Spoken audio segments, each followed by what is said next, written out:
Hello, great people. Welcome back to our channel. We're so excited to have you again. The issue of Nnamdi Kanu is still trending seriously right now, and this time around it has to do with one of the lawyers, and you'll get to hear what he says, what he considers to be the solution to the issue between the federal government, that's Buhari-led government, and IPOP leader. And you see some of the demands that he has forwarded to the president, that if he does that, then there will be a room for dialogue and all of that. We're going to be looking at that in a jiffy, but before we do that, if not subscribed, kindly hit the red subscribe button and also the bell icon so that you get notification anytime we publish our videos. A counsel to Nnamdi Kanu, the detained leader of the indigenous people of Biafra IPOP, Maxwell Okpara, has called on the Muhammadu Buhari-led administration to release the pro-Biafra activists. The lawyer was reacting to a statement by the Attorney General of the Federation and Minister of Justice Abubakar Malami. Malami, while speaking to newsmen on Wednesday, stated that the Muhammadu Buhari-led government may be willing to consider all kinds of solutions, including political ones, in order to resolve the crisis surrounding the agitation. Asked whether the federal government was not disposed to a political solution to issues concerning Nnamdi Kanu and Sunday Adeyemo, also known as Igboho, Malawi stated that the government would not mind taking a shot at it. Speaking to Punch on Thursday, Barrister Okpara stated that the political solution may solve issues rogging the Southeast.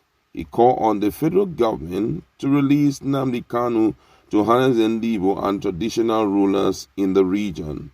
According to Okpara, he said that for someone agitating for self-determination, the political solution there is to address all the things he is agitating for and the things those supporting him are agitating for: equitable distribution of appointment, creating employment, fight corruption with open mind.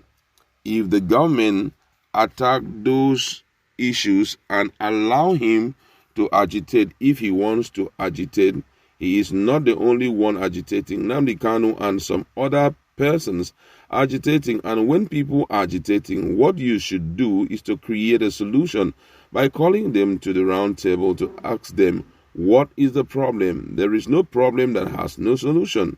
When asked whether a political solution will quell IPOP agitation, the lawyer said, yes, it can. It is all about talking dialogue. It's all about talking, dialoguing. Don't we have issues in our various families? Don't we have issues at work and other places? But everyone comes to the round table to resolve its issues. The first step is to release him to harness Ndibo and the traditional rulers. That will calm the situation down and pave the way for people to talk. It is all about the approach, but you cannot beat a child and ask the child not to cry. Wow, this one is just straight. But, the big question had always been, will Nnamdi Kanu accept just resolving the issue? Because with the situation of things right now, I think that the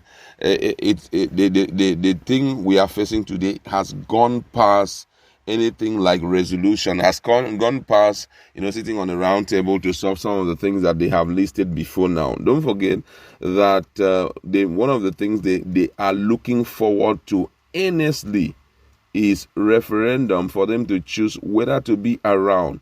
Before now, they had been agitating for, the Ndibos being treated as a majority ethnic group, given preference in terms of treatment, and also give them opportunity to, sit in Aso Rock and also being included in especially security architectural appointments.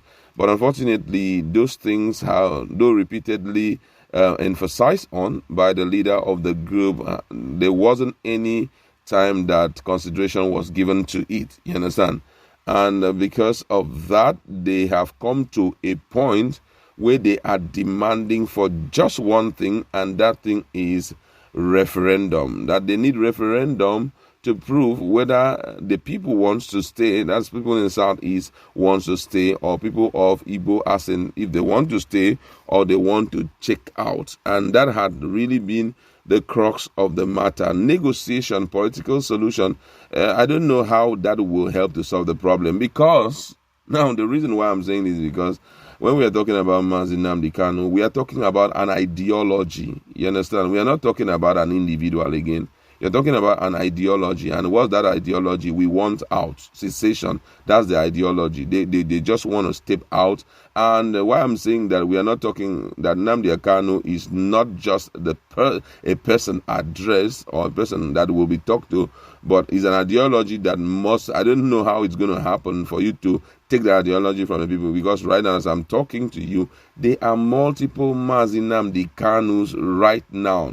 If you've seen this, if you are conversant with what is happening in the southeast, you will notice that all of it is traceable to one thing: we want Biafra. And they are pushing hard. They are coming from different avenues. Now, everybody had believed that, when you hold a shepherd, the sheep will scatter. But that had not solved any problem. Even when he was, in the custody of the ESS, we noticed that there were so much rampaging, new groups were emerging. They seems to do things the way they feel like doing. Even when, IPOP came to a point and they said, we've cancelled anything like sit at home on Monday. There were still some persons whom they refer to as enforcers who were moving about to ensure that the sit at home was a reality. So you now realize that we are not only looking at just Nnamdi Kanu. Many of Nnamdi Kanu have been created as a result of continuous ignoring them for long. It has created more of Nnamdi Kanu. And how are you going to quell that? That had always been an issue of great concern. But right now, I feel that if the government decides to free Nnamdi Kanu and decide to bring him on a roundtable talk alongside the traditional rulers with the governors, maybe something may likely happen in, as it has to do with resolving this issue. But then, with what we are seeing right now, if Nnamdi Kanu decides to drop this agitation and the push for the creation of Biafra, million others will not drop it. They are even looking for opportunity. For example, there's another guy that is at Finland, Simon Okpara. Simon Okpara has been pushing very hard to a point that there was a kind of little dispute between him and the DOAS. He's like, man, what are you guys doing? Do you know the meaning of freedom fighting? We have to fight until we get what we want. And and a lot of people stood with him. I thought maybe some would call him and kind of warn him over this kind of disrespect to authorities. But hey, they are aligned with him. Just to show you that the breed are everywhere, a lot of people with the same ideology like Nnamdi Kanu, they are littered everywhere. So I don't know how this will happen, how they can call everyone together and talk about this issue.